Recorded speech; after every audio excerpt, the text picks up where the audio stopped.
সৃষ্টি যদি স্রষ্টাকে চিনতে চায়, মানুষ যদি আল্লাহ রাব্বুল আলামিনকে জানতে চায়, চিনতে চায়, তার পদ্ধতি হচ্ছে তার সৃষ্টিকে জানা।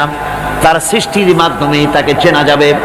আল্লাহ পাক বলেন, আল্লাযীনা ইয়াযকুরুনাল্লাহা কিয়ামান ওয়া কুউদান ওয়া আলা জুনুবিহিম ওয়া ইয়াতাফাক্কারুনা ফী খালকিস সামাওয়াতি ওয়াল আরদ রব্বানা মা খালাকতা হাযা বাতিলা সুবহানাকা ফাকিনা আযাবান নার। আল্লাযীনা ইয়াযকুরুনাল্লাহা কিয়ামান ওয়া কুউদান ওয়া আলা জুনুবিহিম, যারা দাঁড়িয়ে বসে শুয়ে, এক কথায় সর্বাবস্থায় যারা আল্লাহ পাককে স্মরণ করে, তার আকাশ এবং জমিন সৃষ্টির ব্যাপারে চিন্তা ভাবনা করে, রাত এবং দিনের পরিবর্তনের চিন্তা করে, তার সৃষ্টি নৈপুণ্যতা নিয়ে যারা গবেষণা করে, তারাই হচ্ছে আল্লাহ পাকের খাঁটি বান্দা, একজন সত্যানুসন্ধানী। চোখের সামনে যখন নিখিল বিশ্বের পরমাণু থেকে শুরু করে সূর্য, চন্দ্র, গ্রহ, নক্ষত্র, বিশাল আকাশ পর্যন্ত, গাছপালা, তরুলতা, সমুদ্র, মহাসমুদ্র, পশু পক্ষী ইত্যাদি যখন তার নজরে পড়ে, তখন একজন সত্যের অনুসারী ব্যক্তি, একজন সত্যের অনুসন্ধানী ব্যক্তি, তার মুখ থেকে বেসাক্তা স্বতঃস্ফূর্তভাবে নিজের অজান্তে মুখ থেকে যে শব্দটা বেরোয়, সে শব্দটা হচ্ছে আলহামদুলিল্লাহি রাব্বিল আলামিন। সমস্ত প্রশংসা হচ্ছে ওই আল্লাহ পাকের, যিনি এগুলিকে সৃষ্টি করেছেন। আর তিনি কোনো কিছু কি বেকার সৃষ্টি করেন নাই, খামোখা সৃষ্টি করেন নাই। প্রত্যেকটির পেছনে রয়েছে বিরাট বিরাট উদ্দেশ্য।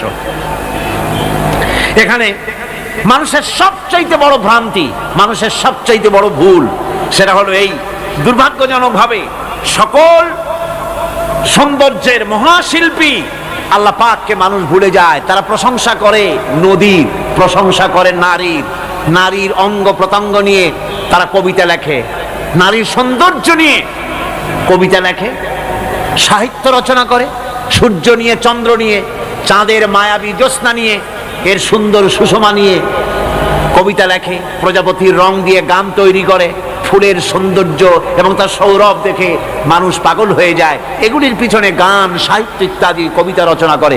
কিন্তু এই সৌন্দর্য যিনি সৃষ্টি করেছেন, সে আল্লাহ পাককে বেমালুম ভুলে যায়।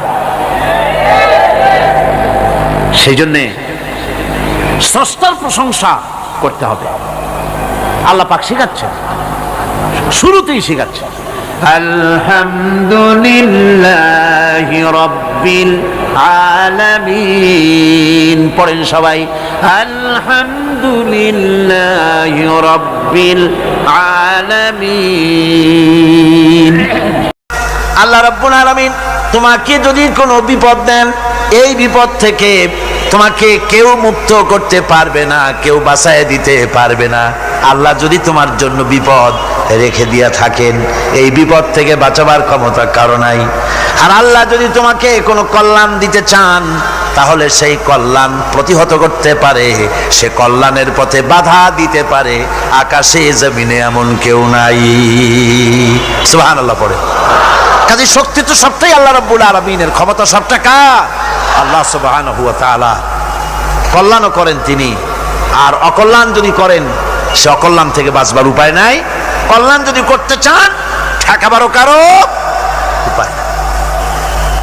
মুমিন ব্যক্তির আত্মমর্যাদা এভাবে বেড়ে যায় ইমানের কারণে। ইমানের কারণে তার আত্মমর্যাদাটা এত বেড়ে যায় যে সে হক কথা বলতে গিয়া রিজেকের চিন্তা করে না, চাকরির চিন্তা করে না।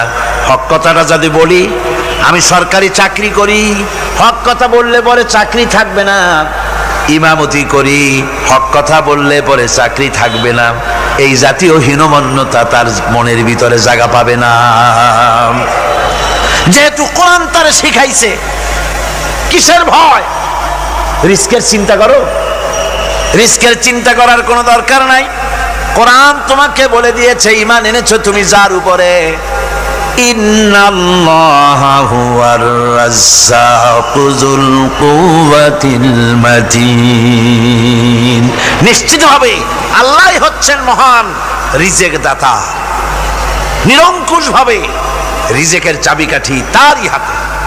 তা আমার রিজেক যদি আল্লাহর হাতে হয়, এটা যদি বিশ্বাস করি, তাহলে মেম্বারের উপরে দাঁড়িয়ে হক কথাটা বলতে ভয় পাই কেন? চাকরি করি, হক কথাটা বলতে পারি না কেন? সরকারের কাছে আমার রিজেক নয়, সেক্রেটারির কাছে, মুতাওয়াল্লির কাছে আমার রিজেক নয়। আমার খাদ্য কার কাছে? আমার রিজেক কার কাছে? এটা হলো সবচেয়ে বড় ভয়। ইমানের দাবি করে ঠিক, ওয়াজ নসিহত করেও ঠিক, মানুষকে উপদেশ দেয়ও ঠিক, কিন্তু মনের মধ্যে ভয় একটু থেকেই যায়। যদি চাকরিটা যায়, তাহলে বিবি বাল বাচ্চা নিয়ে বাঁচবো কেমনে?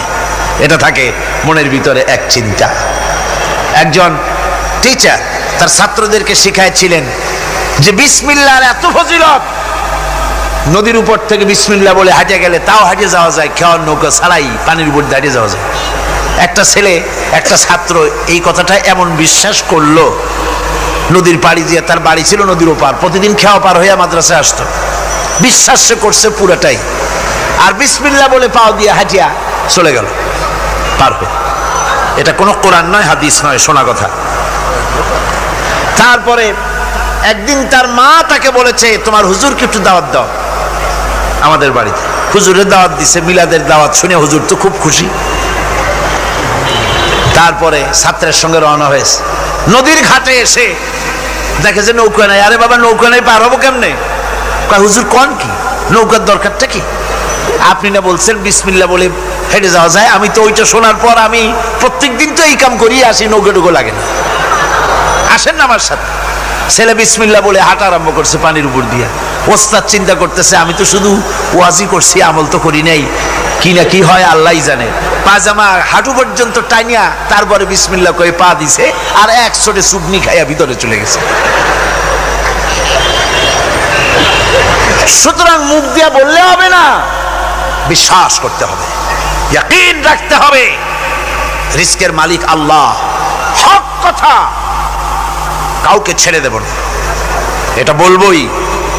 তাতে আমার চাকরি থাকুক আর চাকরি যাক, এর নাম হলো আত্মমর্যাদা। এর নাম কি?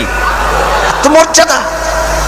নইলে আপনি মসজিদের ইমাম, আর দুর্ভাগ্যজনক সত্য, মসজিদের ইমামগুলি অধিকাংশ ক্ষেত্রে এমন সব সেক্রেটারি, মুতাওয়াল্লি হয় যারা ইসলামী আদর্শকে বিশ্বাসী করেন। কথাটা ঠিক কিনা?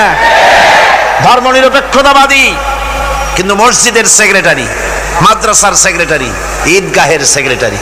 কারণ মুসল্লিরা ভাবে ওনার পয়সা বেশি, ওনারই নেতা বানানো উচিত।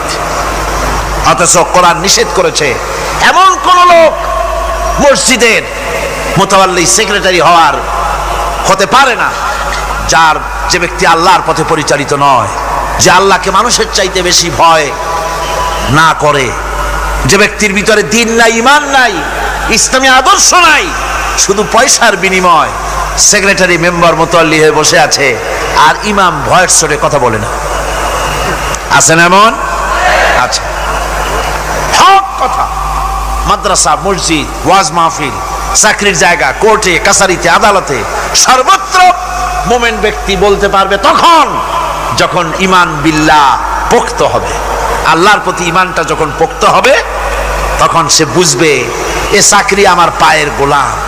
এখানে যদি আমার চাকরি না থাকে, অন্য জায়গা থেকে রিস্কের ব্যবস্থা আল্লাহ পাক আমাকে করে দিবেন।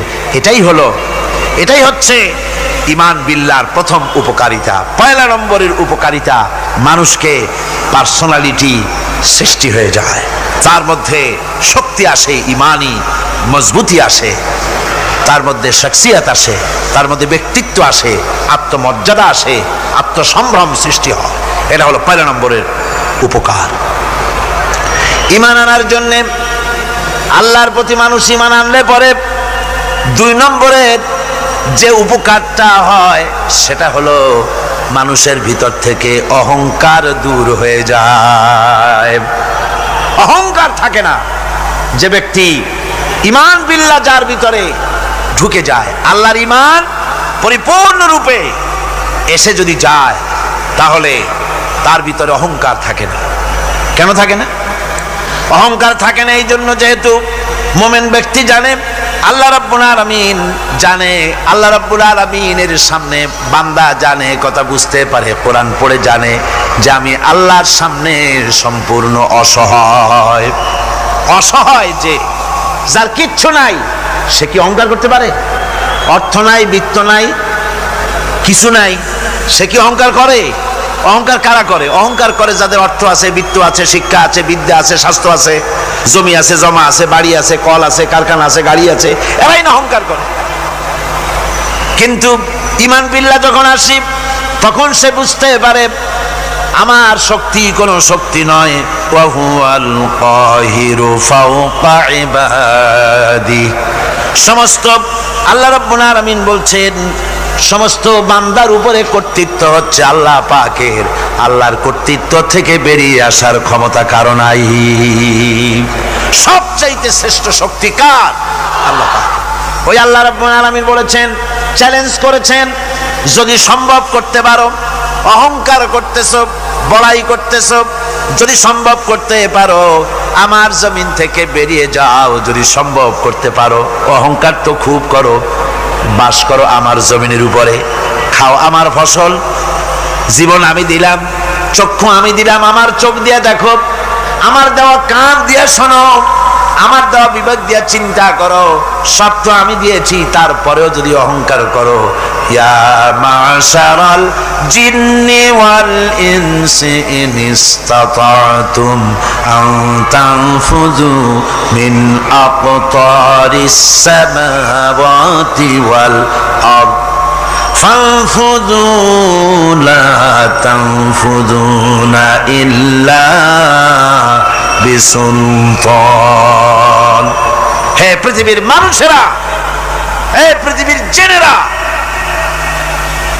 ইয়া মাশারাল জিন ওয়াল ইনস, হে পৃথিবীর মানুষ, মনুষ্য জাতি এবং জিন, যদি সম্ভব করতে পারো তাহলে আমার ইহাতা থেকে, আমার জমিন থেকে, আমার জমিনের উপর থেকে বেরিয়ে যাও। এমন দেশে যাও যেখানে আমার সূর্য নাই, যেখানে আমার চন্দ্র নাই, যেখানে আমার আলো নাই, যেখানে আমার বাতাস নাই, অক্সিজেন নাই, আমার পানি নাই, এমন কোন জায়গা যদি পাও, বেরিয়ে চলে যাও। যাওয়া যাবে? আর যারা জবাব দিলেন না তারা পারবেন বুঝি? যাওয়া যাবে। আল্লাহ পাক বলছেন ফানফুযু লা তানফুযুনা ইল্লা বিসুলতান। আমার রাজত্ব থেকে, আমার ইহাতা থেকে, আমার পরিমণ্ডল থেকে, আমার কর্তৃত্ব থেকে বেরিয়ে যাওয়ার কোনো পথ নাই। কেউ বেরিয়ে যেতে পারবে না। আকাশ দিয়ে, জমিন দিয়ে পরিবেষ্টন করে রেখেছি, পালাবার উপায় নাই, ভাগবার জায়গা নাই। এই কথা মুমিন যখন পড়ে, আস্তে করে মাথা নিচু হয়ে আসে, আমি কত দুর্বল আমার মহান আল্লাহর সামনে। সুবহানাল্লাহ। এই জন্য আমি বলি, কিসের বড়াই করবেন? কিসের বড়াই? বিদ্যার বড়াই। কতটা বিদ্যা অর্জন করেছেন, কতটুকু শিখেছেন? আপনার থেকে আরো অনেক শিক্ষাবিদ রয়েছেন, আবার তার থেকে আরো অনেক শিক্ষাবিদ রয়েছেন, কতটুকু শিখেছেন? এখনো ছাত্র, অনেক কিছু আছে যা আপনি আজও জানতে পারেন নাই। সারা জীবন আমরা তালিবে ইলম, সারা জীবন আমরা ছাত্র। মুহাদ্দিস হন, মুফাসসির হন, প্রফেসর হন, প্রিন্সিপাল হন, যেই হন না কেন, চিকিৎসাবিদ, চিকিৎসা বিজ্ঞানী, রাষ্ট্রবিজ্ঞানী, দার্শনিক, যেই হোক না কেন, সব ছাত্র। সব কি? ছাত্র। বহু কিছু এমন আছে যা আজও মানুষ উদ্ধার করতে পারে নাই, শিখতে পারেনি। সুতরাং শিক্ষার বড়াই করো না। এরপরে অর্থের বড়াই করবা। কয়টা টাকার মালিক হয়েছে তুমি? টাকার বড়াই করে মানুষ। জিজ্ঞাসা করা হয়, মিয়া সাহেব রোজা রাখেন না কেন? কয় রোজা রাখবো, চাউলের অভাব আছে নাকি? না ধানের অভাব আছে, না টাকার অভাব আছে। নাউজুবিল্লাহ। কত টাকা হয়েছে? আল্লাহ রাব্বুল আলামিন যদি ইচ্ছা করেন এমন রোগ দিয়া দিতে পারেন, হার্টের ভিতরে ক্যান্সার দিয়ে দিতে পারেন, ব্রেনের ভিতরে টিউমার দিয়ে দিতে পারেন, রক্তের ভিতরে ক্যান্সার দিয়ে দিতে পারেন, হাড়ের ভিতরে ক্যান্সার ঢুকায় দিতে পারেন। এমন রোগ হয়ে যেতে পারে ডাক্তারের 14 গোষ্ঠী গুলে খেলেও রোগ ভালো হবে না। সারা জীবন যত টাকা কামাই করেছেন গোষ্ঠী বেচতেও ঔষধের পয়সা হবে না। পারবে কিনা আমার আল্লাহ? জোরে বলেন পারবেন কিনা? পারবেন, প্রচন্ড ক্ষমতা। কাজী বান্দা যখন এগুলি পড়ে মাথাটা নিচু হয়ে আসে যে ক্ষমতা তো তার, বড়াই করার কোনো উপায় নাই। আমরা কিতাবের মধ্যে পড়েছিলাম, সেই আল মুস্তাতরফ একটা কিতাব ছিল, আলেমে পড়ানো হতো। মৌলানা শামসুদ্দিন সাহেব পড়েছেন নিশ্চয়ই? জি, ওলামারা পড়েছে। সেই কিতাবে আলেম ক্লাসে পড়ানো হতো তখন আমাদেরকে একটা আরবি সাহিত্য। ওই আরবি সাহিত্যের ভিতরে পড়েছিলাম, সেখানে এক জমিদার বিবাহ করেছে, তারপরে তার নবপরিণীতা স্ত্রীকে নিয়ে খেতে বসেছে। এমন সময় এক ভিক্ষুক এসেছে। জমিদার রাগ হয়ে দরজার কাছে দিয়ে বেচারাকে ধমক দিয়ে বের করে দিয়েছে, ভিক্ষা নেওয়ার আর তুমি সময় পাও না, আমি বিয়ে করেছি, নতুন বউ নিয়ে খাইতে বসছি, বেরো এখান থেকে। গলায় ধাক্কা দিয়া ফালাইয়া তারপরে তাড়াই দিছে। বাস কয়েক বছর পর এই জমিদারের জমিদারি গেল, টাকা গেল, পয়সা গেল, সব শেষ। বউ পুষবে এমন পয়সাও নাই, বউ তার থেকে বিচ্ছিন্ন হয়ে গেল, বউকে তালাক দিয়ে দিল। দীর্ঘদিন পর এই স্ত্রী বিবাহের একটা প্রস্তাব এলো আর এক জমিদারের সাথে, আর এক এলাকার নতুন এক জমিদার হয়েছে, তার সঙ্গে বিবাহের প্রস্তাব এলো। এরপরে সেই বিয়ে হয়ে যাওয়ার পর নতুন জমিদারের সাথে এই স্ত্রী বসে খানা খেতে বসেছে প্রথম দিন। এমন সময় দরজার কাছে এক ভিখারি এসে হাজির। নতুন জমিদার বলছে, বউ আমরা তো খেতে পারবো, আমাদের খাবারের প্লেটটা আজকে প্রথম তোমাকে নিয়ে খেতে বসেছি, এই খাবারের প্লেটটা ধরেই তুমি ভিখারিকে দিয়ে আসো। বউ খাবারের প্লেটটা ভিখারির হাতে দিতে গিয়ে সেন্সলেস হয়ে পড়ে গিয়েছে, বেহুশ হয়ে পড়ে গিয়েছে। নতুন জমিদার অনেকক্ষণ অপেক্ষা করলো, বউ ফেরে না কেন, যায় দেখে বেহুশ, মুসাফির সেখানে দাঁড়ানো। কিছুক্ষণ পর বউয়ের হুশ হলো, জিজ্ঞেস করলো, হয়েছে কি, তুমি এরকম পড়ে গেল কেন? এই মুসাফিরকে দেখে বউ বলতেছে, আল্লাহর কসম